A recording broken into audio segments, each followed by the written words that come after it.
Live from my apartment. It's Rob has a podcast, and now here's the guy who is the undefeated world podcasting champion. I'm Rob Cesternino. How's everybody doing here on a Big Brother Canada Friday? And we are ready to talk about another week in the Big Brother Canada house. I am back after a week in New York, and boy, so happy to be back here talking about Big Brother Canada after a too long away from my house and too long flying around in an airplane with kids. It's much worse than being a have-not, is being on the airplane with your kids. And now here to join me is my Big Brother family, our live feed correspondents from left to right here in the Google Hangout. Why don't we bring in Mr. Alex Kidwell. Alex, how are you? Doing good, Rob. You know, much like the guest this week, UFC fighter Elias, what's his name? I too like to go to where gyms and where people are working out, and name drop friends of mine that are better at working out than I am, and tell them about their routines and how good they are at what they do. No, I totally blew it. I was trying to do a UFC thing, and I said world podcasting champion, and that is not right. W is not the same as U. What does the U stand for? Well, you've got wrestling on the brain. UFC, United Fighting, Unified. I don't know. Unified Fighting. I'd be disappointed if it wasn't Ultimate. Ultimate. Oh, Ultimate yeah, Fighting. Terrence got it. Ultimate Of course Fighting. it's Ultimate. Yeah. What, Taryn, are you a big UFC guy? No, it was just a guess. It's a good I just guess. wanted it to be Ultimate. Of course. Yes. Right. Okay. All right. Here is our Ultimate live feed correspondent, Brent Walgamot. Brent, how are you? Good, Rob. You can be many things in life. You can be a pawn, but you don't want to be a cocky pawn. Don't be a cocky pawn. Now, why have you brought out the Big Brother Canada James hat this week? Rob, I'm like Tim. I get bored. Really, that's all it is. I just get bored. I want to put on the hat sometimes, and I can't help myself. Okay, good. And, of course, the man who knows everything about the UFC, the great Taryn Armstrong. Taryn, how are you? I'm good. I did have something to ask you, though, Rob. Will you play in the HOH for me? Okay, sure. No problem. I will do it. All right.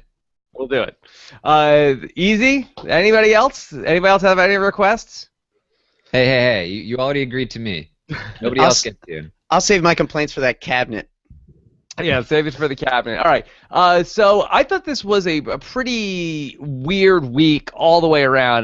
Kind of like a Fugazi week to me in the Big Brother house, in terms of that we had a Canada's Choice vote that came down to two people, and then why don't we have just like a random roulette wheel spin for who's going to be the HOH? I'm not even sure why, if you're going to let people vote, why then randomize it with that?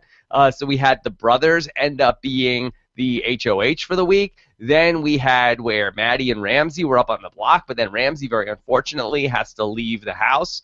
And then Tim is like, sure, just put me up on the block to go home. And Maddie and Ramsey ultimately go out, both here in the same week. First off, our best wishes to Ramsey and his family. Believe me, I am especially sympathetic to what Ramsey must be going through. I got a phone call back in 2011 that my dad had a heart attack and he did not make it through that. So it can certainly that makes the most sense in the world for me. I don't even know why he waited so long to leave the Big Brother house to go and be with his family during that time. But certainly he makes the right decision in my mind to go and leave. And good to hear that things are going better. And it sounds like his dad is out of the woods with all that stuff. But sort of a weird week, which sets up now really the home stretch, I think, of Big Brother Canada. Do we have a date for the finale? Does anybody know?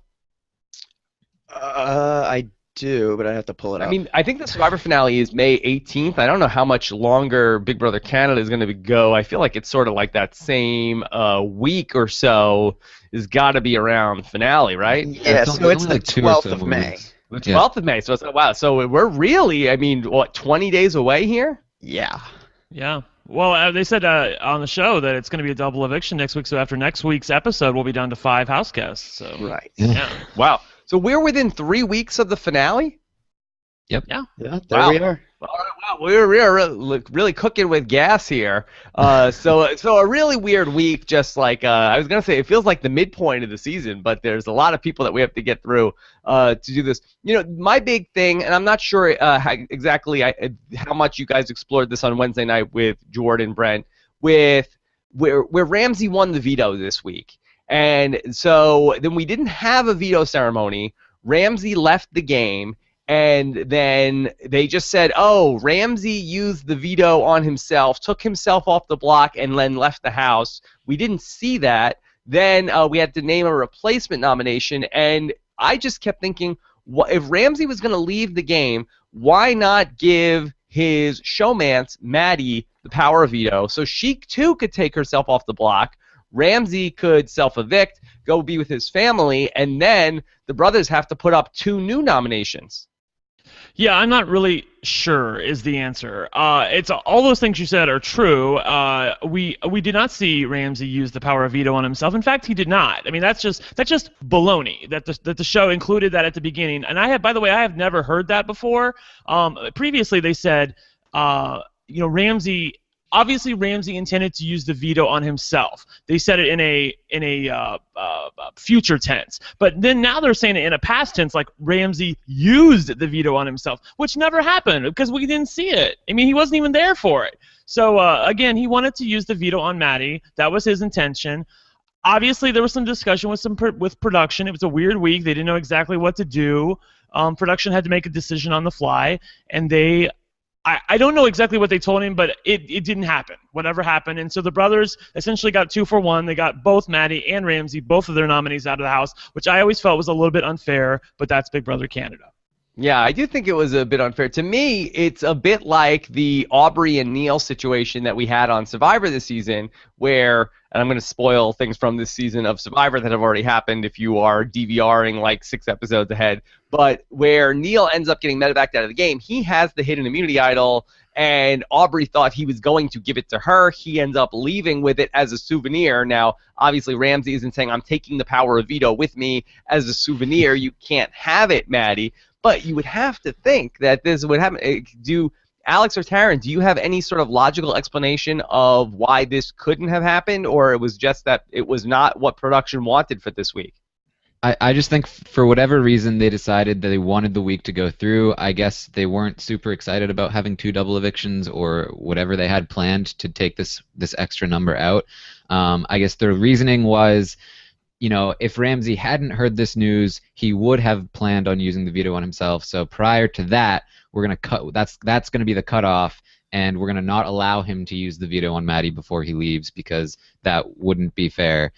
Which I disagree with. I think that the right move is to just cancel the week because I don't think it's necessarily fair that the brothers have to put up 2 new nominees.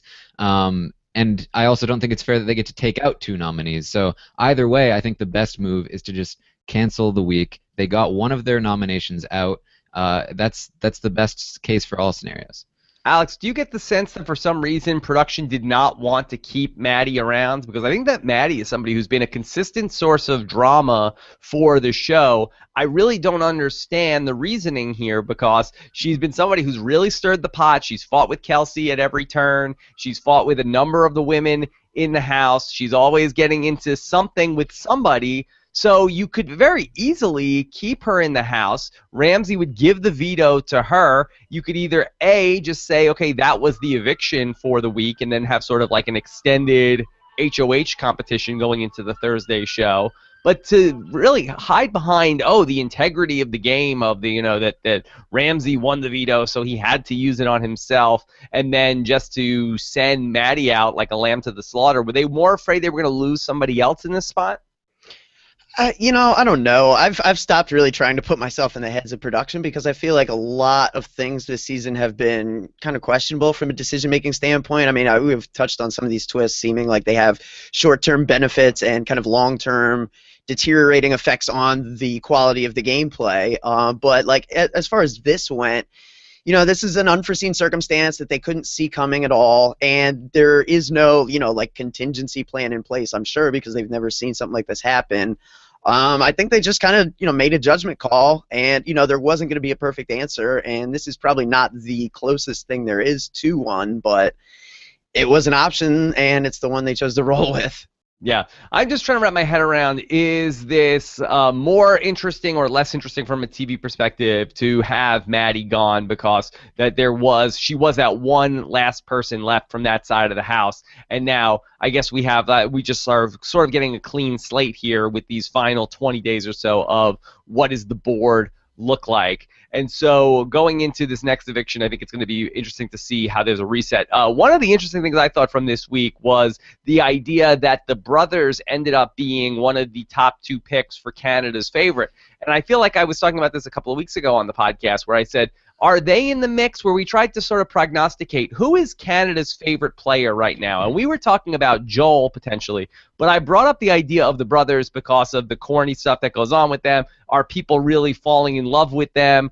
Do they have sort of John Party type charisma where he was somebody who Canada really liked? Brent, was that surprising to you to see the brothers end up being one of the top 2 picks for Canada's vote? It was surprising for me, although I don't think it should have been. You know, they're 2 young, clean-cut, good-looking guys. They have a sort of an interesting relationship that I think all of us can relate to. You know, Phil's the older brother, obviously tells his little younger brother what to do. You even saw that on the pseudo fight that they had tonight. And wasn't that something? But anyway, I just think it's something that people can relate to, and there are so many other horrible people in the house, and not for nothing, but Joel hasn't even really been seen on the show for the past few weeks, for the most part. So I can't blame Canada for not voting for him. Yeah. Taryn, I don't know if we've had anything like this talked about. I'm not sure exactly what the synergy is, but do you think that the brothers, that the Pax Bros, seem like a shoo-in for the upcoming season of Amazing Race Canada?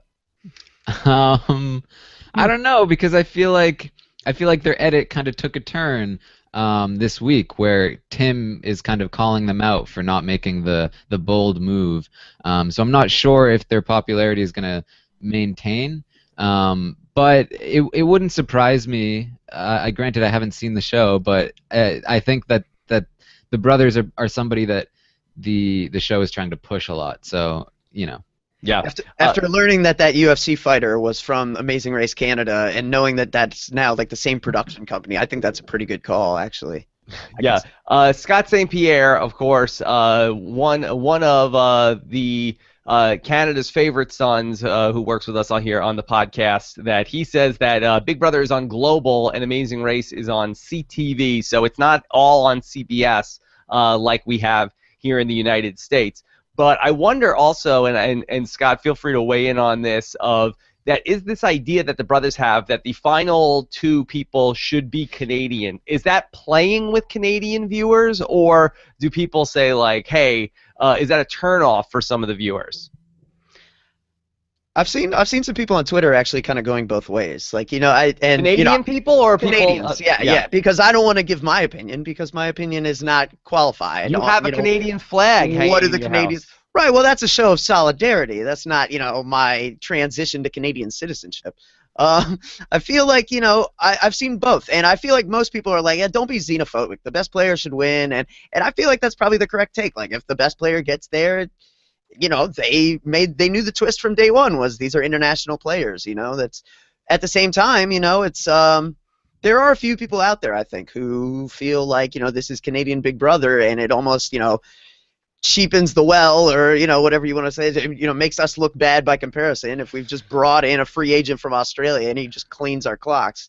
Yeah, Scott is saying that it's playing well for him. He is appreciating this from the brothers. Now, Taryn, you've been a staunch Tim advocate for most of this season. What did you think about Tim's turn this week, where he wants to make his big move? He wants to go up on the block against Maddie. Do you feel like, is this the right amount of time, where just like we went through in our own heads, like, boy, the end is a lot closer than we felt? Is it time for a player like Tim to be making that sort of a move, and did it buy him anything? No, it didn't. I really hated the move. I mean, Tim's stock in the game just totally crashed the second he pushed for Maddie and Ramsey to go on the block instead of Jared and Kelsey. And it continued to crash as he then tried to get Jared backdoored. Everybody is onto his game at this point. He was one of the leading targets going into this week, so depending on who wins this HOH, we could be seeing Tim up on the block, potentially going home, where he was in a very good spot prior to this week. So definitely don't like his maneuvering this week. Yes. Was this his Arlie week? Yeah, it kind of was. Because he has the building blocks to play a really good game, but I feel like he gets bored and he feels like he wants to play the edit more than he's playing the game, and I feel like that's really hurting him in the game. Yeah. Alex, let's talk a little bit about the brothers and where they stand coming out of this HOH week, where we've seen on multiple occasions this season where the HOH comes in. Maddie was the HOH 2 weeks ago. She ends up going home this week. And now here come the brothers. They are coming out of an HOH week. Do you feel like that they're in a good position coming out of their HOH, or do you think that they have a decent chance to follow Maddie out the door? No, I think there's a very real shot at, continuing the revolving door situation. I think, the brothers didn't play particularly well from, a position of power this past week. They really, just kind of asserted things without really kind of asking people's opinions, or kind of, it was a lot more of telling as opposed to, asking and gauging opinion. It was a lot more of just kind of, this is how it's going to be. And I think that tends to not play well, traditionally. And I do feel like they didn't really do anything this past week to set themselves up going forward with kind of the numbers where they want them to be to make a run at the end. But don't you think that they're set up well? Like, I kind of like this idea that they said, where we had this whole night of making memes in the house, and it was this idea of, oh, the brothers are just these two dumb idiots, and, they're fighting with each other. And I feel like that they're coming off as very non-threatening, and I feel like that seems like it's good cover. And they've actually played this much better than I ever thought they possibly would be able to. And I could envision a scenario where they ultimately win the game, where I couldn't at the start of the season. Well, yeah, I mean, if your expectation at the start of the season was there's no way these guys can win, then, yeah, they've certainly exceeded expectations. And, yeah, my expectations weren't that high. So I think, yeah, there's definitely some credit to be given to them. I just think that they were in a position where they could have used this HOH to really solidify some endgame bonds. And I don't feel like I feel like the approach they took was heavy-handed to the degree that they weren't able to do that. Okay. Brent, let's talk about Jared and Kelsey and how they're both still in the house. Somehow, we're down to only 7 competitors left in the game, and we have 2 of them being Jared and Kelsey, even though it seems like that they've been on the block together seemingly numerous times this season. How is this possible? And could they potentially make a run to the final 2? Yes, I think they could make a run to the final 2 depending on who wins head of household. That's what it's going to come down to. But I will say that Jared and Kelsey are both on to Tim more than anybody else. I think if they win head of household, or if their family members win head of household, they would probably go after Tim. Just to clarify what happened this past week, Jared and Kelsey and the brothers were all working on saving Maddie. This is something that maybe got short shrift in the episode. And they needed 3 votes to do it. They had 2. Jared and Kelsey were thinking about it, thinking about saving Maddie, potentially evicting Tim, because that's what the brothers really wanted. The brothers were really pushing for this, and they couldn't get Joel's vote. But that really exposed them. So I feel like all of them, the brothers, Jared and Kelsey, all kind of got caught up in that, oh, we were trying to get rid of Tim, and oops, we didn't quite do it yet. So they may be in danger depending on who wins head of household. Taryn, to me this is so muddy in terms of who's with who at this point in time, but very quickly it's gotten to this very manageable number where you can sort of like wrap your head around that there's only 7 competitors, 8 people. Obviously the brothers count as 1 person. We're on the verge of a double elimination this week where we're going to be down to 5 1 week from today. How do you see the alliances in the house right now? Yeah, they're actually pretty straightforward. It's basically Cass, Tim, Joel, and Nikki kind of tagging along with them versus Jared, Kelsey, and the brothers. That's basically how it lays out, and depending on who wins the HOH, one side will be going after the other, and they'll probably continue to do so even after going into the next week and the double and so on. Okay. Joel is somebody who, at different points in the game, we thought was more of a threat. Alex, does Joel have a shot at this thing? Oh, absolutely. Joel probably has the best shot at this thing right now because, I Wow. mean, there's 7 people left and you're still not seeing him on TV, Rob. We talk about how that's a good sign. That's ridiculous. Like, there's no way that a guy with 7 players left should be invisible in the edit, but Joel is because, yeah, people forget he's there. Like, even the brothers, like, just don't seem to think he can win the game, or it's just mind-boggling that they could have watched this game before and be discounting someone like Joel to the degree that they are in there. Rob, I will say that if anybody was the beneficiary of Mitch going, it was Joel, because Joel had voted on the wrong side of the numbers 2 times in a row right before Mitch was, essentially evicted by a twist. If Mitch stays in the house, if Kelsey doesn't come back, if, but still, I really think that Joel is not long for this game, or is going to get caught up in whatever machinations that he was using in the house, because he would have taken Mitch's spot in being evicted, I think. But instead, Kelsey came back. She had her sights totally set on Mitch. And I apologize for those of you who say we bring up Mitch in every podcast. I really didn't. I didn't intend to do it. Usually, People are complaining about that too much. Yes, they have been. One person complained. All right, well, yeah, he went on about it. But still, I love you out there. I get it. But again, Joel was the beneficiary of this because he was playing badly. And remember, I've said on this podcast that he irritates the hell out of me. And that's because he was playing badly and kind of whining about it. And he really got caught up in the whole Levita thing. And then, once the twist came, it was like all of his sins were washed clean. And now he gets to play the game that he always wanted to all along. All right. Alex, let's talk about Cassandra, because she's somebody who I marked early as somebody I thought she was going to be the first person out. I thought that she was going to be too mouthy for this game. She did come one week, came very, very close to potentially going out the door, but she is somebody who's really emerged here and maybe might be the person out of all of this group where we're talking about a lot of people who are playing not so great right now. She seems like she's coming into her own. What have you liked about what Cassandra has been doing of late? Yeah, well, I mean, I think what I see from Cassandra now, I always saw from Cassandra. And yeah, the downside, Cassandra's weakness in the game is her, her lack of a filter, or her, decision to usually, say the snarky, funny comment, to get laughs, even at the expense of, friendship, or, making people comfortable. But, I mean, and certainly this is a relative statement. In Big Brother Canada 3, I think we had a lot more super fans with a lot better understanding of the game. But relative to this cast, Cassandra has, an elite level understanding of strategy and what's going on. I mean, she's one of the few people in there that really gets it, that's still left in the game. And that is very evident by the way she's kind of positioning herself, the way she's been in recent weeks able to kind of be the only player who's talking to every single person in there and somehow not have it come back to bite her.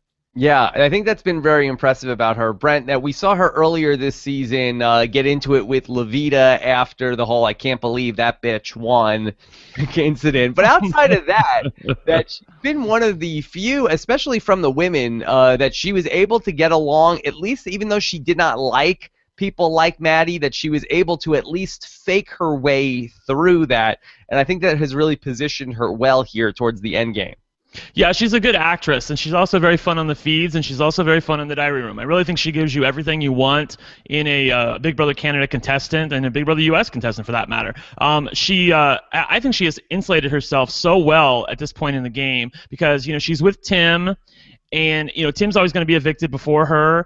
Jared and Kelsey are, they sort of have it's sort of a weird 3-person alliance where they sort of include Tim as the 4th person, but they're not. Neither one of them really trusts the other person, but they're saying we're in an alliance together. So I don't think that they would ever go after Cassandra first. The brothers, I don't think they would go after Cassandra. The only person who would go after Cassandra is Nikki. That's the one danger. If something fluky happens, a la Sabrina, Big Brother Canada 2, and Nikki somehow wins the head of household, that's when Cassandra's going to be in danger. Other than that, I don't see her going anywhere. Well, it should be noted that Cassandra has been caught almost equally as much as Tim, and I do think that she is the secondary target for either for Jared or Kelsey if they win HOH. If Tim wins the veto, Cass is probably going to go home there.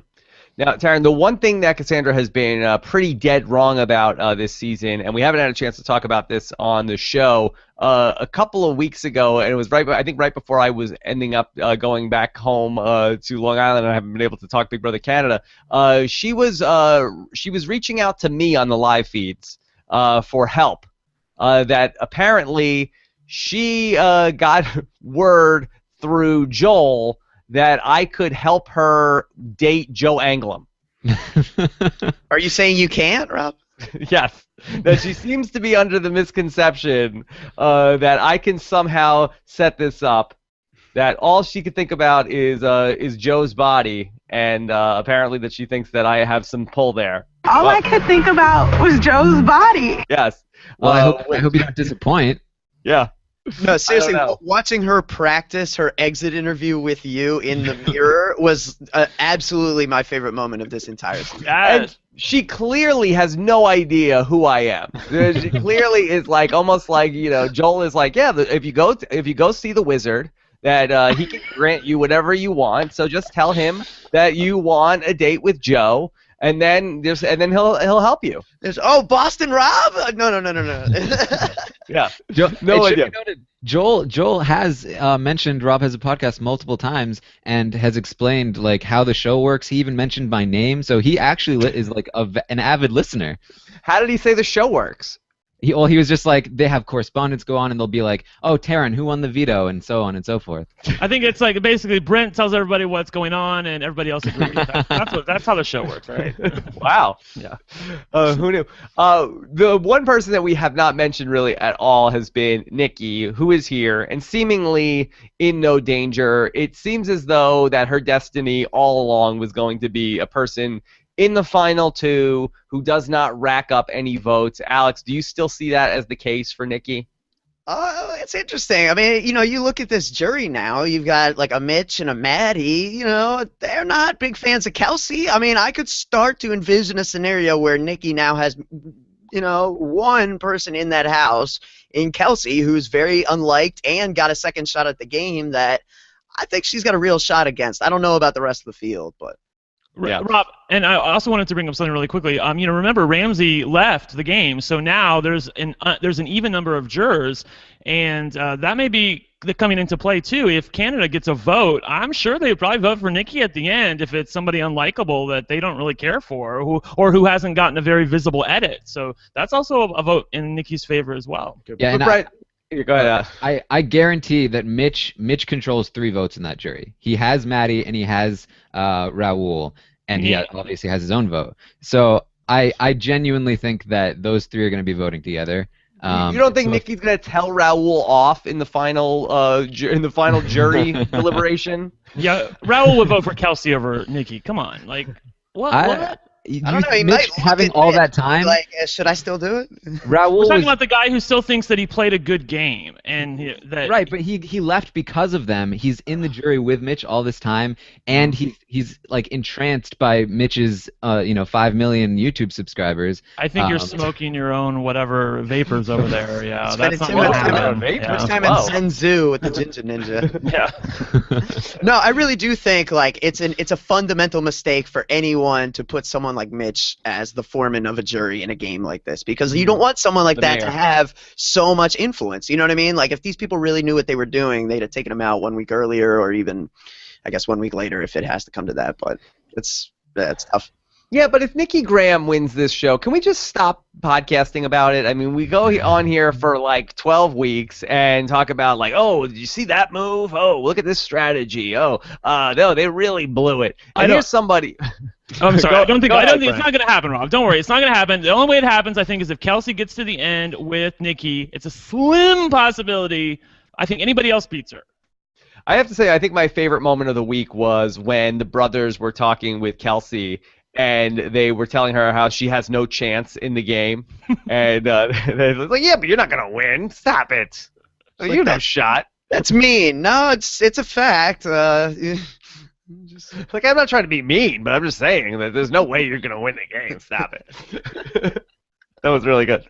Very interesting spot. Let's jump into some questions, and then we'll talk about the live feeds and where we're going with this week's HOH. Oh, Rhaegar Targaryen, wow. All set for Game of Thrones this weekend. What odds would you give of a Tim and Nikki final two? Could we have an all wild card final two, Brent? Yes, I think it's certainly a possibility, although Tim has talked about on the feeds. And again, he's usually talking with Cassandra, and he doesn't talk a lot to himself like Steve did last year in Big Brother 17, which I love because then you get an understanding of where a player's head is at. Tim keeps saying that he wants to go to the end with Cassandra, and that he considers Nikki his roadblock to the end. So I think a lot of people are scared of the Victoria factor with Nikki, that, you know, if you're sitting on the block next to her, you're probably going to go home, and that she's in, you know, if you're in the final four, in the final three with Nikki, somebody's always going to choose Nikki to take to the end over you. So that has come up on the feeds, and it came up before this head of household win. You know, I think a lot of people are. It's at the front of their minds. I'll just say that. Okay. All right. Boy, that'd be weird. Ryan Hilliard, can someone explain to me the significant decrease in alliance names this season? In Big Brother Canada 3, there were so many. In this season, I can't even name one besides the Pax Bros.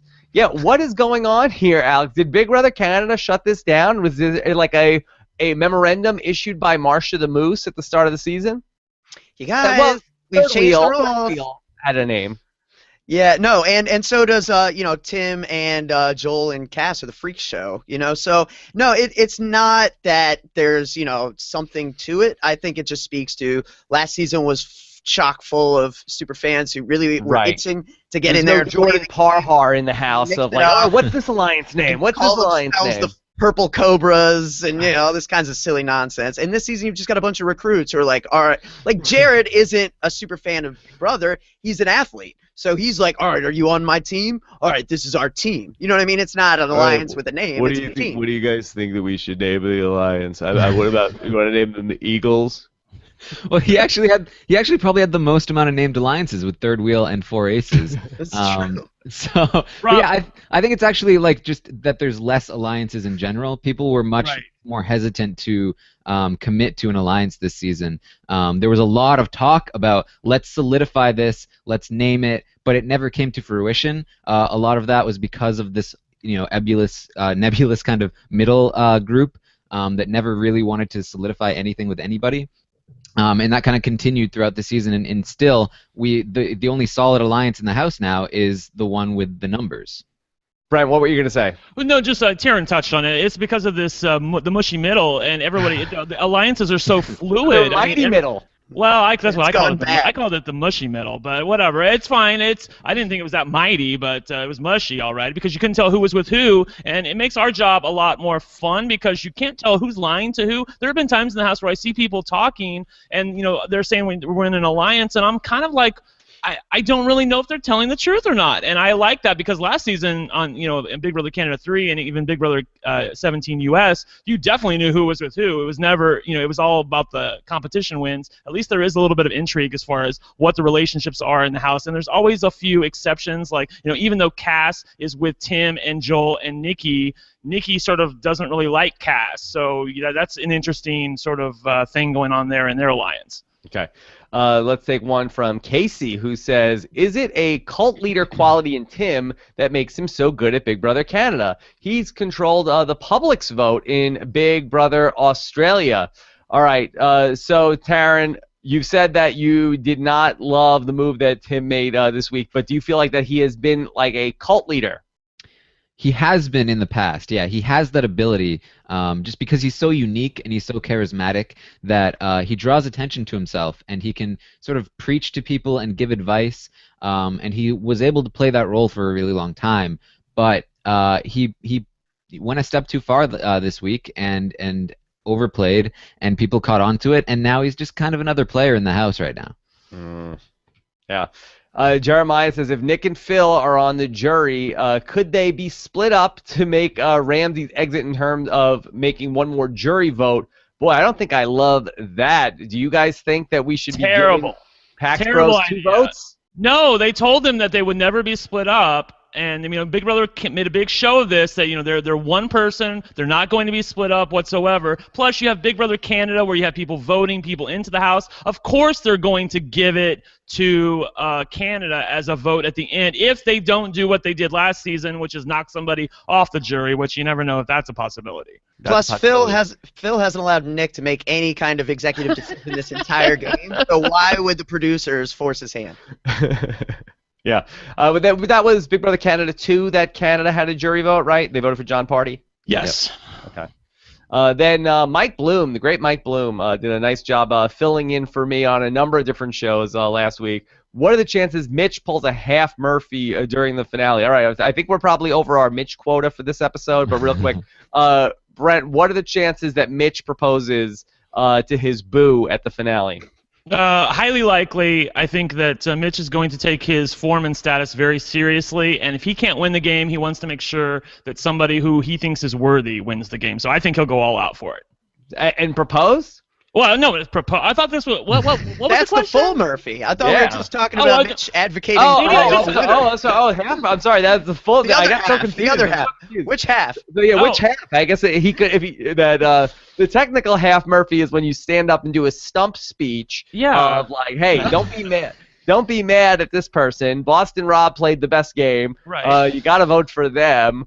The full Murphy would then be if he went on to propose to his boo. Oh, okay. I heard half Murphy, and I just zoned out and started formulating my own thing to say. Like, no, I totally got. That's my bad. That's oh, my okay. bad. I did hear half Murphy. Okay, cool. Then I feel better. Yes. So you say just half and not a full Murphy? Yeah, just half. I don't think he's the kind of guy who's gonna pull a Mike Boogie, season 2 and propose to freaking Krista. Yeah, he's got more YouTube subscribers than people that watch Big Brother Canada. He doesn't need to slum it and propose on Big Brother Canada. The elusive views full Murphy. doing a YouTube video for it. Yeah. Yeah, they're not going to give it to Big Brother Canada. They're going to put it on YouTube. Yeah. One more question, then we'll do the live feeds. Moose Girl, 1996. Can Cassandra win votes at the end? I think she's playing a great game, but the house guests seem to seriously be underestimating all that she's done. Yeah, what do you think, Taryn? Does she have the Godfrey problem? I was asked this before, and I really don't think that she does. People are saying that people aren't seeing what she's doing, but I think that's maybe the edit is misleading people to think that, because I feel like people have pretty much known what she's been doing from the start of the game. Everyone has always seen her as really shady and playing over the top. I feel like if she got to the end, they'd be like, well, we should have known better because we knew what she was doing all along. Obviously, she'll have trouble if she's up against people that are charismatic like Tim or somebody who was a target the whole game like Jared, but I don't think she plans on being there with those people. I think she wants to get there with either Kelsey or Nikki, which are easily her better chances.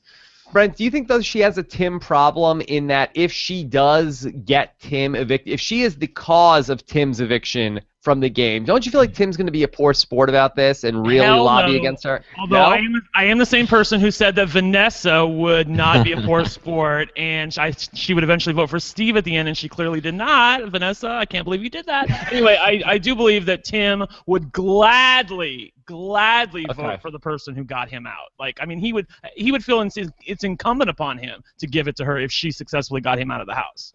All right. I really do want to talk about the spoilers, so let's go ahead and take a minute and set up our spoiler warning here for Big Brother Canada. Of course, Jordan Parhar will be back this Sunday night to talk about everything that happens to get you set up for the start of Double Eviction Week, where you will see how the HOH competition played out.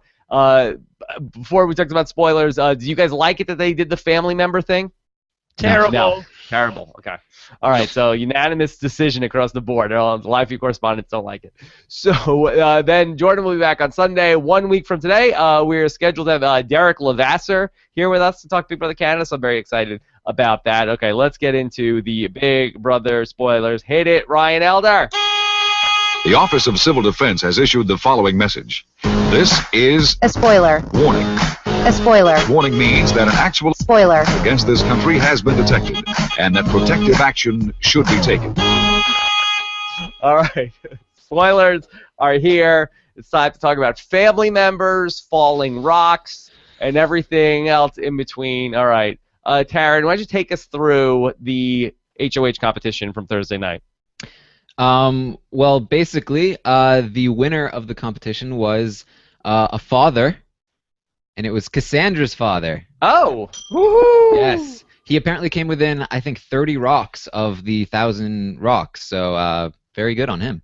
Very good. Okay, so we ended up with the HOH competition win for Cassandra's dad.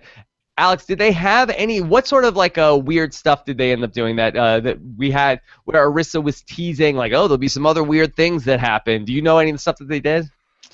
Not too much. I mean, that's the thing about Big Brother Canada is feeds are down a lot of the time, and it's really hard to get a good sense of exactly what goes on until the episode comes around for stuff like competitions and tasks and things like that. But we do get the sense that there was time where the house guests were able to, I guess, get like 3 pieces of information from the family member, which, you know, I'm not a big fan of, but I guess everyone was able to get a brief interaction there.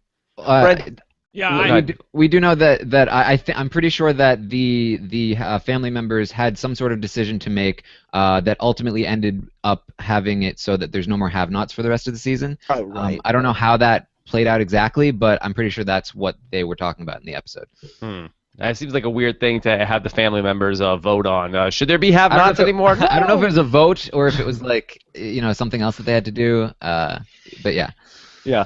Or like they were just going to end it and they just said like, hey, your family decided to end it. Yay, let's all have a party in the backyard.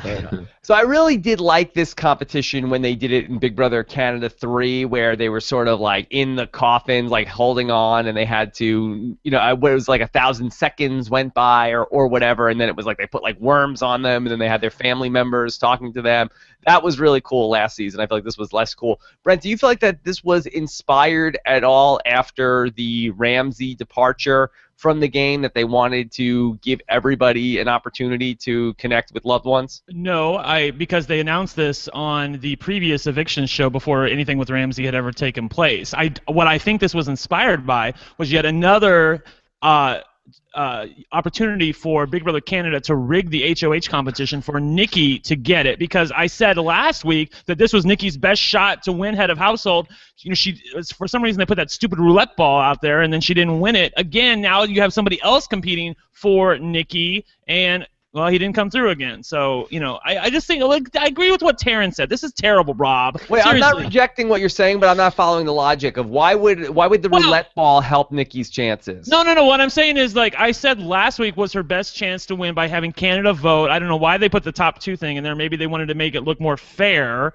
And then this week, they have other people competing for Nikki and the rest of the other house guests, and I really think that that's what they're doing. I think they want to give her a shot to win head of household. But don't you feel like that Nikki becoming HOH is the worst thing that could possibly happen to her? Isn't her success based on the fact nobody's worried about her? No. I think they think it would be great television. Like, we'd like to watch it and see what crazy things she's going to do, like, and how she's going to rule the roost like a princess. It'd be great. I love it. And to Brent's point, like, the few, like, fan-based exit polls that I've seen on, you know, if you voted last week, who did you vote for? Nikki was, like, #1 by a large margin, and then it was, like, Brothers, 2A, 2B, 2C. You know what I mean? Like, they were all sitting below 15%, and Nikki had, like, 45. So I feel like, yeah, once you said top 2, it was like Nikki and who, you know? Okay. So the Brothers are the beneficiary.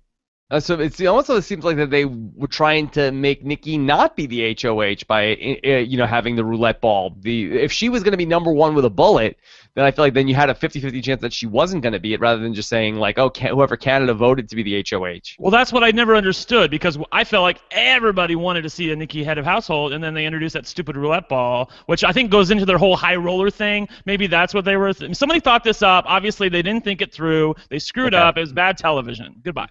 All right, so Cassandra is the HOH, and now, so Taryn, as you set up the 2 sides of the house, where you have Cassandra on the side of the house with Tim and Joel and Nikki, then you have the brothers and Kelsey and Jared. So is it going to be, again, the Jared and Kelsey show up on the block? Well, no, actually. So, basically, and Cassandra actually has like a plan, unlike the last like 5 HOHs. Yes. She How about that? She wants to put up the brothers, and Nikki as a pawn. And this is because she wants to take the brothers out, which will weaken Jared and Kelsey's position. She wants to do it while keeping Jared and Kelsey as allies, just in case they win next week. And with Nikki on the block, she's an obvious pawn. They have the votes to take out whoever they want anyway. It's pretty much the best thing she could have done. Obviously, she can go after Jared or Kelsey, but then she still has the brothers to deal with anyway. So she might as well just take out the brothers and try to keep the other two as allies. All right, and you got Alex and Brent. Any opposition to this plan?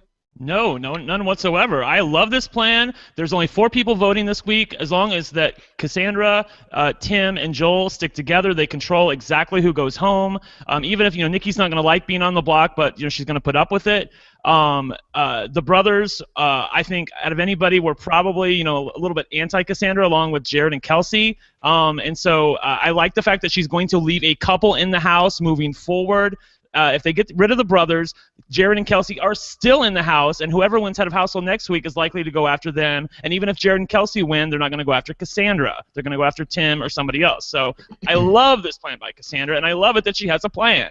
I really like the move, given that she's established the relationship that she does have with Jared and Kelsey. If she didn't have that, this is not that great a move, because I saw Taryn mention this on Twitter. He's absolutely right. The danger here is that you put up the brothers and Nikki as a pawn, and then say Jared wins HOH. If he decides to take off, the brothers and make a power move there, then they could actually have the numbers to keep Kelsey over Nikki if that was the renom plan. So they could pull a power move there. No. But Cassandra has kind of set them up to prevent that. Well, they can't do that, because right, then Cassandra would be the vote to evict.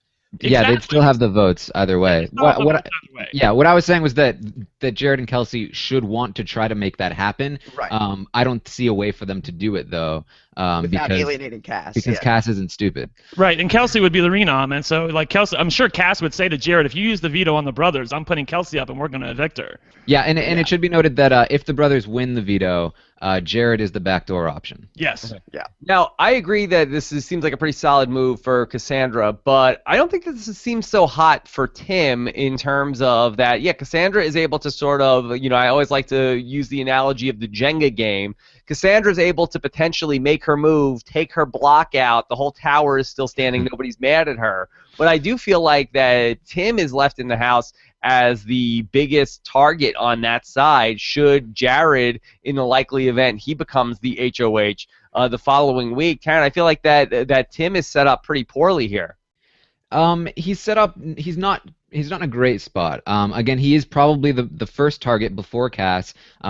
So he might have to win veto if either Jared or Kelsey wins HOH. What Tim should be doing is anything in his power to get the brothers to win the veto. Because if the brothers win the veto, Cass has to backdoor Jared, and then Tim is golden.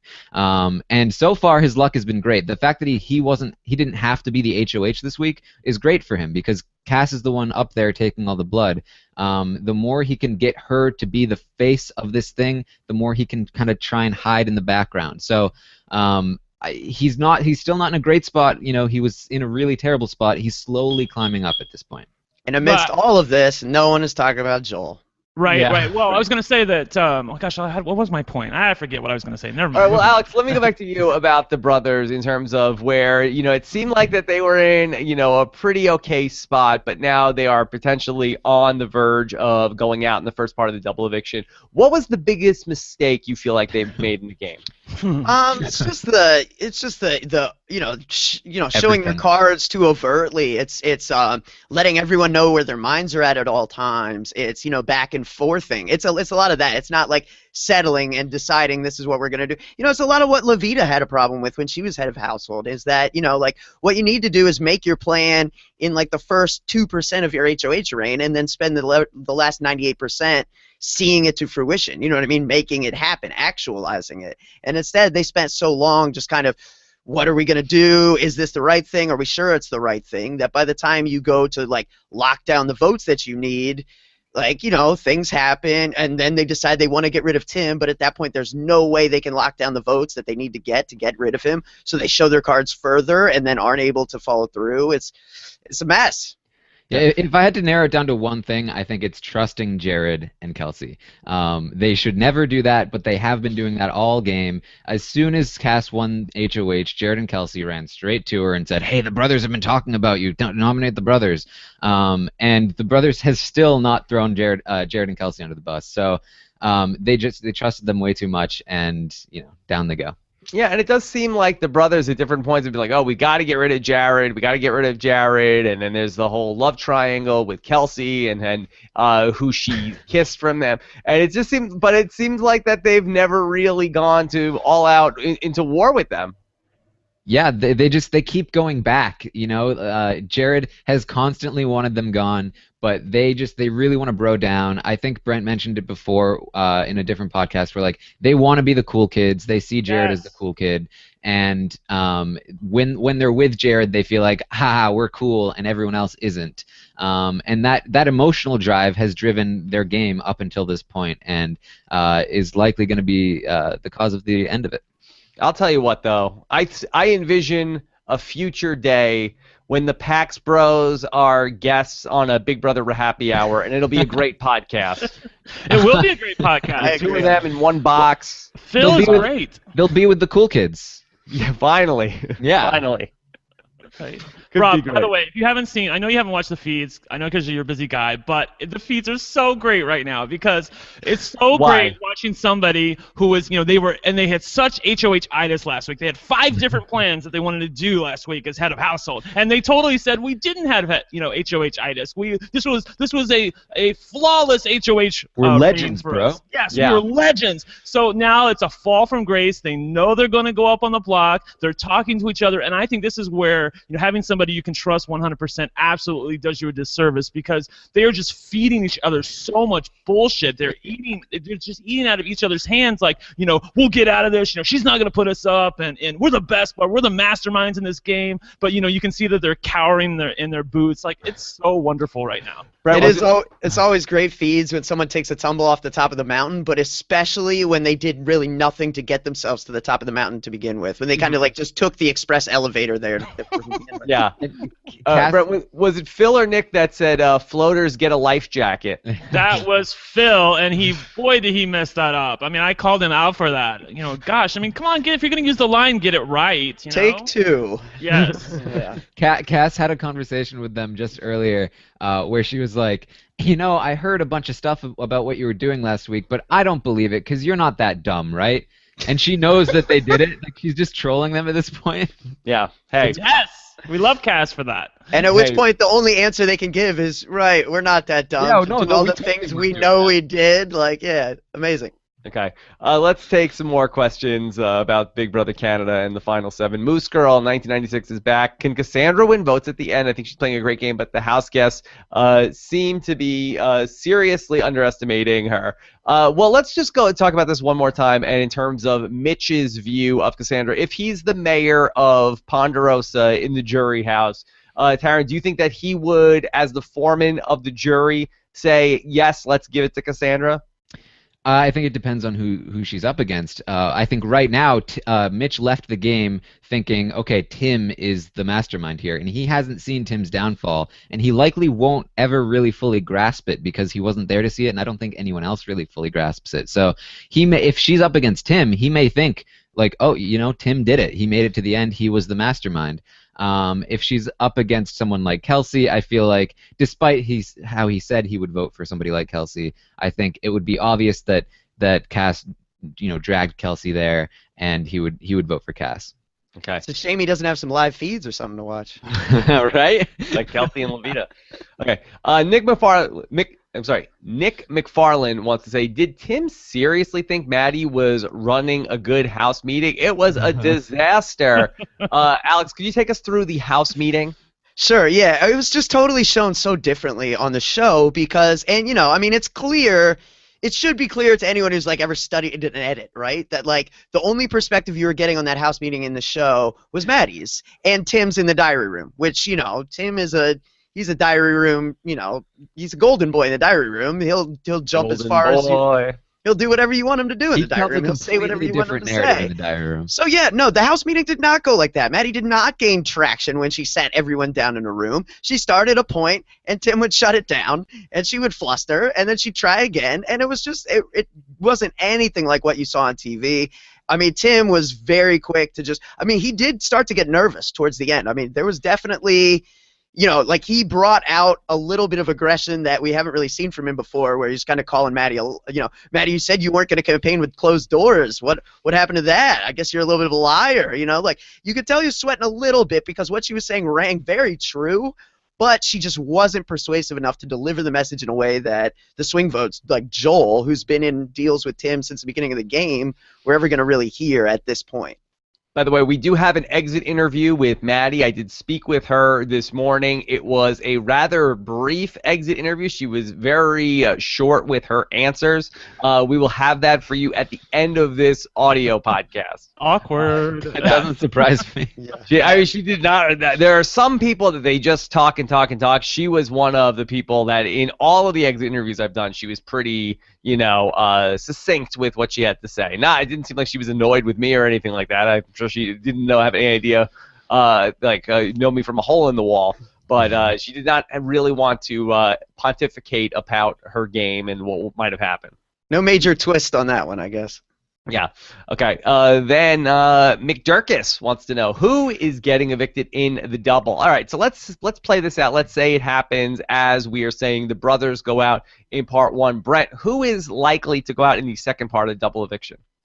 Believe it or not, I think there is a chance that Nikki could go out in the double. I think it's a slim chance, but I don't think it's a huge chance. But they have been talking about that a lot, that if there's an opportunity to get Nikki out of the house, it would be in the double. Again, if the brothers go home, I still think that Joel or Tim would nominate Jared and Kelsey, and whichever one didn't win the veto would go home, probably Jared, obviously. Obviously, Jared would go home unless he wins the veto is what I'm trying to say. If Jared wins the veto, I think there are some people who want to get out Nikki, and I don't really understand it, although it is sort of like the Frankie Grande Victoria thing where they're worried about some goat at the end that somebody else is going to take instead of their own selves. So I see where they're coming from, but I think it's still a little bit too soon to try and get Nikki out. Like, get her out at like Final 5, Final 4. So let's just take a look at the numbers right here. So with really it kind of being a double eviction this week, that does sort of change the landscape. So we are anticipating a double eviction coming up here on April the 28th. That will get us down to 5 players. And then if we have a regular eviction on May the 5th, Cinco de Mayo, that will get us down to the final 4. And then if we do like some sort of like they do like a regular like an off night eviction, like if we do an eviction like on Sunday the 8th, that'll get us down to the final 3 heading into a finale. So this should be it. And we talked about the specter of a triple eviction along the way. Doesn't seem like that's going to be the case. Oh, thank God. Okay.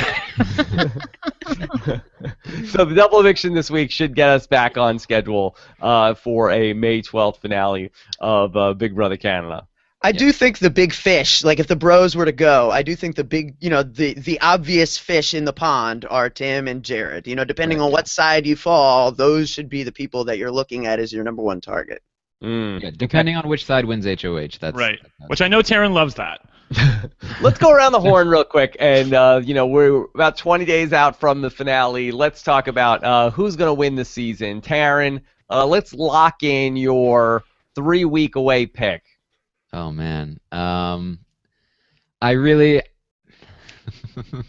it really just comes down to competitions at this point. No, don't cop out, dude. Do not cop out on me right now.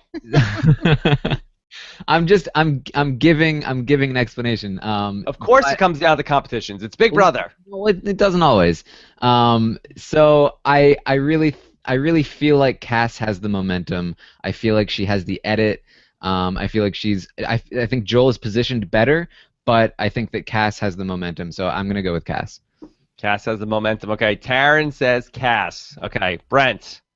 I'm going to go out on a limb and say that Jared is the winner of Big Brother Canada 4. Interesting. It just seems like nobody really wants to go after him. He continues to escape time and time again, and when you let a guy like this get to the end game, I really think he can make a run for it. When the numbers get down so low, like let's say, for example, that during the double, that Jared and Kelsey win head of household. Now you're down to 5 people, and you still have a pair. That is very, very powerful in a Final 5 situation. So I think that Jared has a chance. I really do, and that's what I'm calling to win.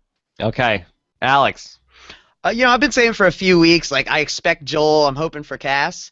But, if he survives this double, Tim really has a very good shot at this thing. I don't want to discount him at all. Okay, so you're going to say Tim? Yeah, why not? Let's mix it up. Let's have different answers across All the right, board. and I'll go different answers still. I'll say Joel. Yeah. Yep. Those are the 4 contenders, so. I'll say Joel, because I think if the brothers go home this week, I think either Jared or Kelsey will go home in the double, and then we'll see ultimately what happens. Even if Jared and Kelsey get it, they're not going to, Joel will be in the Final 5 no matter what. Now, watch, he'll get eliminated this Thursday. But he'll be in the Final 5 no matter what, and still who's coming after him? And then when it comes down to, if there'll be some person left in that Final 5 who's a big threat, whether it's Tim, and I think that ultimately Cassandra has she's tight with Joel and with Tim. I think that, she'll probably end up sticking with Joel because he's the nicer guy. She feels like she can trust him more.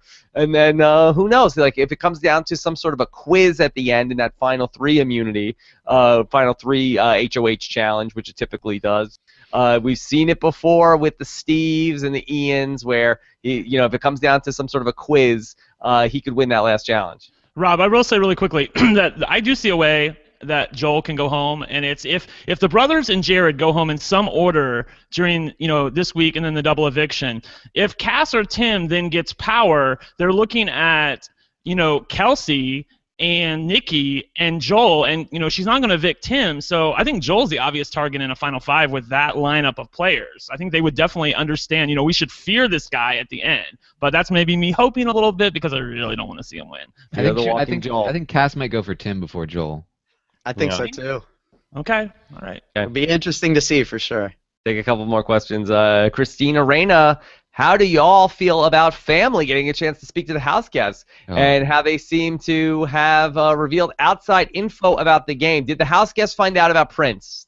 Brent, have they been talking about that on the live feeds?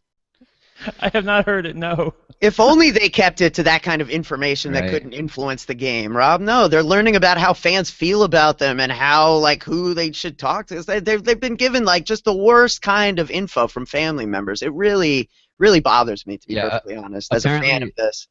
Apparently, Jared was told that he can trust Cass by his sister. I don't know why she thought that, because he absolutely can't, but apparently he was told that. But if they're getting misinformation, isn't that good? Well, it's still outside information, so it's it's screwing somebody over, right? David Bowie is fine. I just feel like production to me at this point just feels like a 5-year-old with a couple of toys that just smash them together until they breaks them, and then cries until they get another one, and then breaks those, and then you know what I mean? It's like they just short term just keep busting their nut, and it's not leading to any. This is quite an analogy that you're a very colorful picture you're painting here. I love it. He's so I'm frustrated, Rob. Yes, it's great. 5-year-old playing with toys, turning into going in a very dark direction. By the way, I do think there was a little bit of miscommunication there with Jared and his, who was it, his sister or something that was with him? Yeah, I think she said something like, you don't need to worry about Cass. I think she meant winning, like don't worry about her winning comps and stuff. I don't think it was ever he must sound whatever he thinks he heard. That is not what she said. Okay, good. We also had Cass's dad telling her this was a really important HOH for you to win, hinting at her you were in a lot of trouble, and stuff like that, where it's just it's way too much information. I don't know how this got past anybody, but they don't care. And to me, the most frustrating part is then all day today, anytime it gets referenced, there's anytime they're talking about things that were said by family in house, they're so quick to cut feeds, and it's just dude, this is the fan base that you can't fool. You know what I mean? Your live feeders are your core. They're always watching. Maybe we're spoiled because BB17, the feeds were down for all of 5 minutes for the entire summer, but this is not what we signed up for. I'm sorry, it's not. Yeah, I did forget to mention that other things Cassandra's dad told her were, you eat too much in the house, stop eating, and also stop looking at Tim's penis. Yeah. She's doing that too much as well. Too much. And he told her to be nicer to people, like listen more, talk less. Right, Yeah. like, and to me, like that's good advice for Cass, but is it going to lead to better TV? How could it possibly? You know what I mean? Like making people aware of their faults. I feel like that's standard dad advice of stop looking at men's genitals. I think suppose. that's pretty across the board. Probably could have said didn't have to single out Tim. I just feel like once you have family coming in trying to clean up the messy parts of other people's games, that you lose what makes them entertaining in the first place a bit. Right. Big Brother 15 would have been a different show had the family members been able to talk to the people on the live feeds. Yeah, Erin gets to sit down with like a family counselor and her parents, and they get to talk to her about kind of what would be better to say going forward. Like that's not real. That's scripted. That's fake. Okay, Ram010992 says, I saw on Twitter that UFC fighter guy insulted the house guest. Any validity to that? Was he like the Zing bot? They weren't very big fans of his, actually. They were Why? trash What did he talking. do? They just said he was hot. Right. I think that was probably the most positive things they could get from the house guests. They weren't Handsome guy. A very handsome guy. I mean, I would let him break me in half. Whoa, Karen. But yeah, apparently he just like they were like, oh, he acted like a big shot, and like they every time they started to insult him, they cut the feeds, so like they just weren't big fans. Yeah, we know that they didn't like the guy because of how much feeds were down that day. Yeah. Yeah. That didn't really do anything for me in terms of did not really run out and get me to go buy UFC number 197 coming up. I don't know who necessarily that was appealing to. Like I wasn't gonna order that UFC, but that guy seemed like he was pretty cool. Yeah. Terrible cross promotion. And he knows John Jones, who's a fighter I have heard of. So. Right. Yeah, that was the one famous guy you've heard of. Yeah, exactly. Megan S wants some updated power rankings, please. When we gave our winner picks, I don't know if we're going to get consensus power rankings. You want to give us, is your winner pick the same as your number one in the power rankings? Sure. Yeah. No, I don't think so. I'm not. Jared would not be at the top of my power rankings in the house. Do we all agree that Kelsey's probably at the bottom? Yeah, I agree. Yeah. Kelsey's at the bottom. Yeah. There's some consensus then. Yeah. Well, why wouldn't the brothers be at the bottom of the power rankings if you guys seem to all be in agreement that they're going to probably go home on Thursday? I think they have a They good still shot have a to win better the shot. Yeah. Well, yeah, if they they win a the better veto, shot to win if they stay. Yeah. Okay. All right, so maybe this is interesting. All right, so Kelsey has the least shot to win. Who's right above Kelsey? Nikki. Nikki. Okay. Who's at 5? Brothers. Brothers. Yeah. 4. I could see that. The next four are interchangeable for me. They're all just depending on how the Jared, comps Tim, I could- Cassandra, yeah, Joel. I could see 4 being Joel. It depends on if there's any like sort of anti-international house guests, pro-Canadian thing. Like if Cass ends up in the final 2 with Tim, like I'm intrigued to see how many of the jurors really take to heart the whole, we want a Canadian to win. Because they talk a big game, but when you have to vote for somebody, Cass will have taken out quite a few people by that point. Are you really going to give her a vote? I don't know. And I think it gets interesting too if you have like a Jared and Cass scenario. Jared, someone who's been the number 1 target of the house the entire season, and Cass, who people agree probably played a better game. That becomes a very interesting discussion as well. Okay, a couple more questions. Yeah. Muhammad Abdi says, if Joel wins Big Brother Canada 4, do you think that this nerdy glasses superfan archetype will be wiped off from casting completely since Ian season Ian, Steve, Cochran from Survivor, and if you count Sarah, even though she's way different her too. I don't know if necessarily that they would stop casting it and say, boy, that there's too many people winning this season that are the quote-unquote nerds. They might start casting more, Taryn. Yeah, I mean, if you look at it individually, the circumstances it took to get these winners were they were all pretty crazy, right? The coaches, even Steve, who probably played the best of those, it came down to a coin toss with that last HOH. Otherwise, it's Vanessa. I don't think that it's necessarily that this kind of character is always going to win the season. It's just that they're usually going to go deep and they're going to have a shot, and if they get lucky, they get lucky. And just start screening people out if they have glasses. Just turn them away at the door. I think you could see Contact them, Alex. yeah, I could see them being targeted more. I couldn't see them stop being cast on the Right. show. I think that's Yeah. probably one of the regulars in the archetype. And also from Mohammed, he wants to know, is it smarter to target the brothers over Jared and Kelsey? If Jared survives this vote, he'll be in the final 6, and he could win his way to the end, a la John Party. Who are bigger targets than the brothers or Jared?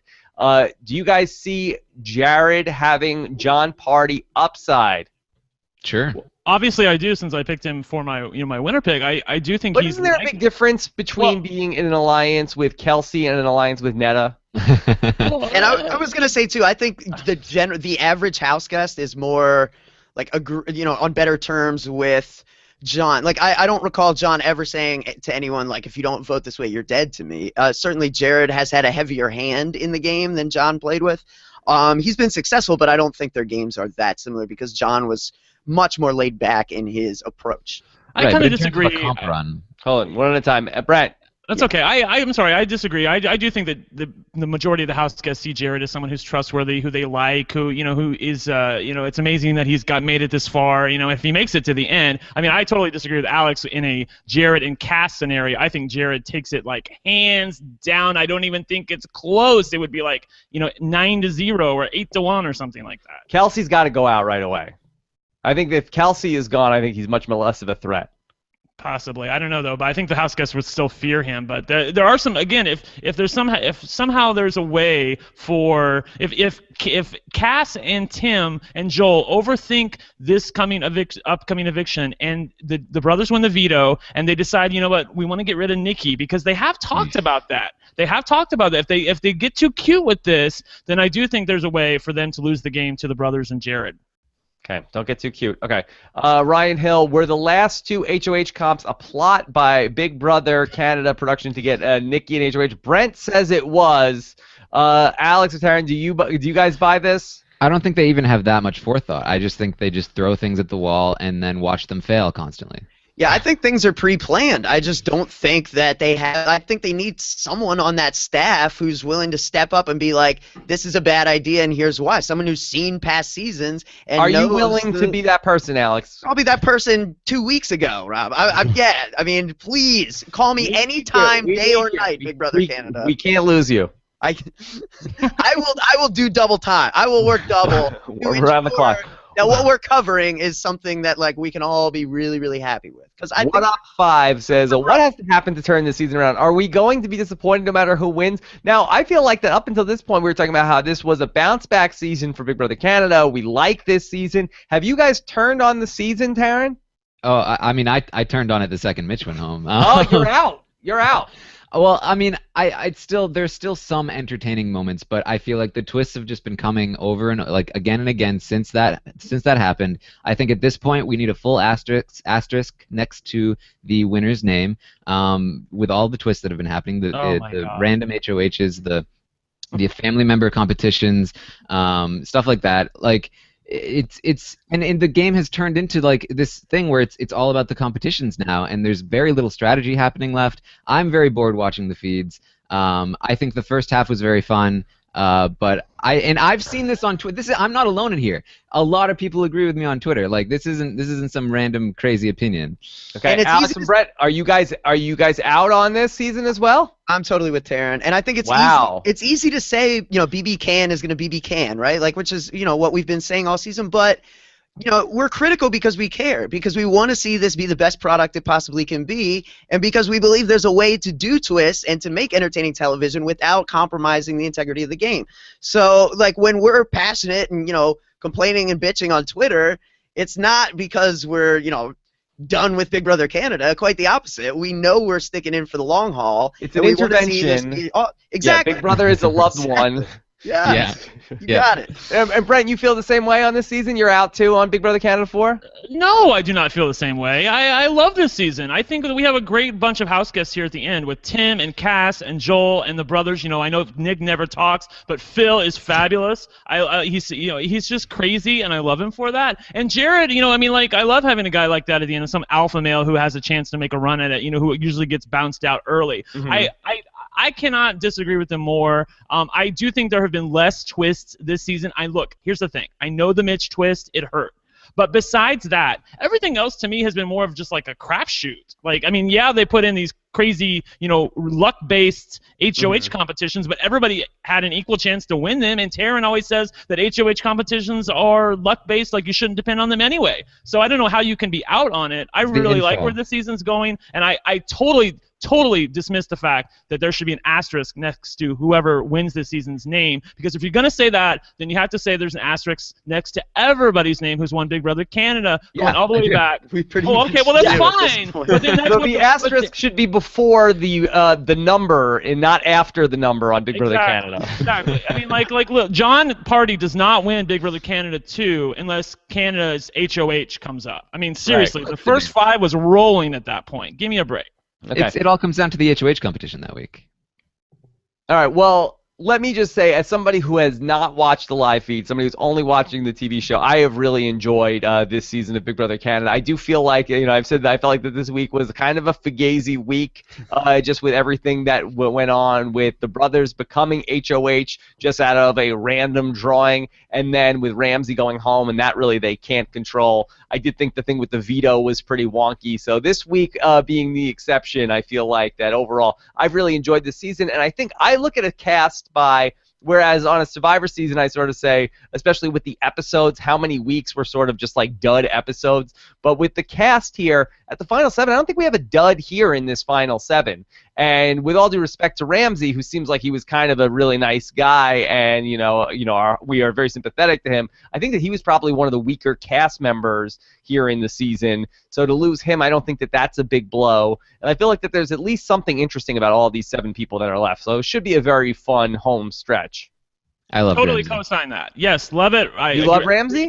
Yeah, I loved Ramsey. I love that you said what am I missing? What am I missing with Ramsey? I didn't dislike him. I just feel like that he was probably one of the more boring people that were there. He was. Well, I guess it's how you define boring. But I think Ramsey had great dark horse potential, and I think that given he was the kind of guy that was gonna get really cutthroat at the end, and we didn't get to see it. Well, why do you say that though? Because he was the guy going into the game, starting the game with like final 2s with everybody, very much like Godfrey. He then learned his lesson. He laid low, and he was going to be a Lone Ranger after losing Maddie, and he was gonna be the wild card piece that the 2 sides were going to use to battle against each other. And I really think he could have stirred things up. But he's bad television. Yeah, I don't know. All right, let's take a couple more questions. This is from Shannon, who says, who else thinks a more realistic fake fight would involve some combination of Nikki or Maddie with another house guest or even each other? Again, with giving the brothers the chance to have the fake fight, I do feel like that it's a little bit of this production trying to put the brothers over. I think that they would be very happy with a brothers winning the season.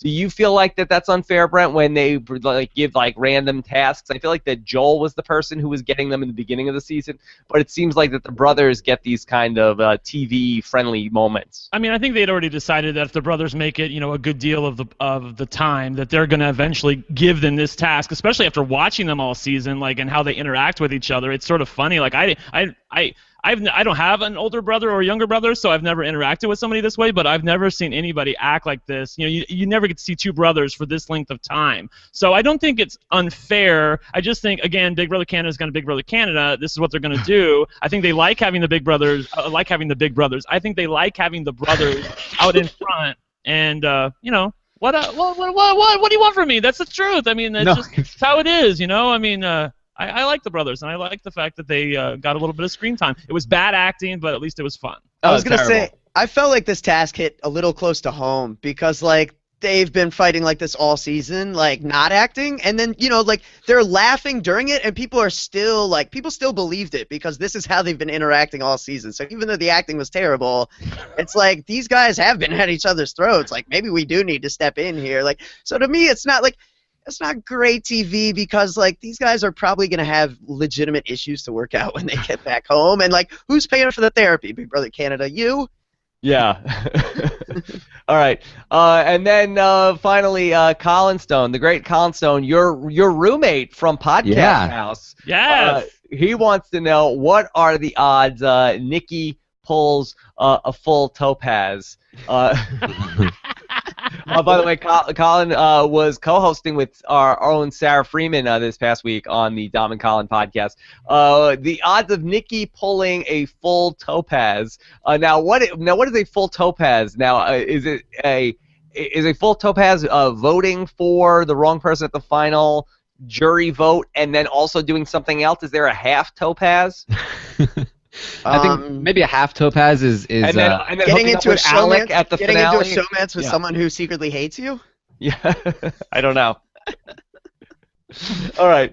Any chance that you think Nikki could vote the wrong way? No, because she's in the final too. I think there's no chance that she votes the wrong way.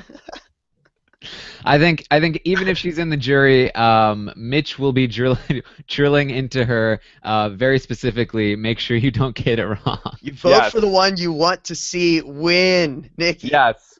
Win. Joel will be sitting next to her at the final jury vote, and that is why in the final two she will not be voting the wrong way. All right. Very fun show. I'm really glad we had this chance to catch up with all three of you guys here in one show. What's the hashtag, Taryn? Oh no. I told myself I was going to prepare too. Oh, yes. Did you? Alex, do you have one? I had one. Oh, I cocky pawn, but like that's the only thing I can think of. I wrote down something, but now I can't find it. Alex, you want to go with your what did you say about the broken toys? Yeah, how would you hashtag that? I don't know how you would hashtag that. What about WFC champion? WFC I thought champion. that was funny. All right, for lack of anything better, and that does not include any words that we don't want to use on Twitter. Okay, let's go with that. WFC champion. All right. That's going to do it for us here today. We've got the Amazing Race. Quick turnaround tonight. I will get back into the Amazing Race with Jessica Leese. That's going to be at 9:15 p.m. Eastern Time. And then Big Brother Canada train keeps on rolling along. Sunday night, Jordan Parhar is going to be back with another live show. Who's on with Jordan on Sunday night? Remains a mystery, I believe. I don't think he has. Jordan is keeping you guys will just, one of you will just get the call from him over the weekend? He's keeping the back third of the schedule very close to the vest, Rob. It is the high roller room recreated. You can't risk any leaks. Yeah, one of you will just get the text on Sunday, you up? I think it will probably or be you'll all Taryn. get that text, and then it's not whoever going to be me. responds I've first. been on 4 straight shows, so it cannot be me. It's got to be. Not that I don't love talking, but people are tired of hearing what I have to say. Like it needs to be Taryn or Alex on Sunday Night Show. Well, and Rob, I believe we may have something going on with the Game of Thrones premiere, so I think that makes it Taryn so by Alex default. is out of the mix. Process of elimination. Process of elimination. Yeah, Alex is going to be with us working on Game of Thrones live on Sunday night with the premiere. Comes back, very excited for that, over on post-show recaps. So look for that this weekend, and then Jordan Parhar on Sunday night as well for those of you who could care less about the Game of Thrones and will be watching the Big Brother Canada coverage. Okay, next Friday, when we get to Week 9, following the double eviction, I will be live with Derek Levasseur 1 week from today, so excited about that. Plus, we had some really fun Survivor podcasts as well this past week. That yesterday, Shireen was here in the studio. I thought we had a really, really great podcast recapping a very exciting episode of Survivor this week. Taryn, you're not out on the Survivor season, are you? Oh no! This has been fantastic. Oh my God! I can't say anything because I don't want to spoil Survivor, but like, oh man. That's probably a problem too, is the contrast, right? It's like Survivor's so good, so the standard is high. Yeah, okay. Well, that was really fun yesterday. And then also we got into the voicemails with Scott Green, who Brent coached up before he went on The Price is Right, and then got down to Contestants Row this week and on the stage. And on stage, and well, I don't want to spoil anything. Well, I'll go ahead and spoil. He made it to the showcase. He did great. He was wonderful. It was wonderful. And I'm 3 for 3 in getting people on The Price is Right. So if you want to get on The Price is Right, come to me. Right. So very, very good. So Brent is coach's twist for Price is Right. All right. So thanks so much. Thanks Scott St. Pierre, who was behind the scenes polling questions, answering random Canada questions that we had, and then stay tuned on the audio podcast for my conversation with Maddie. Have a good weekend. Take care, everybody.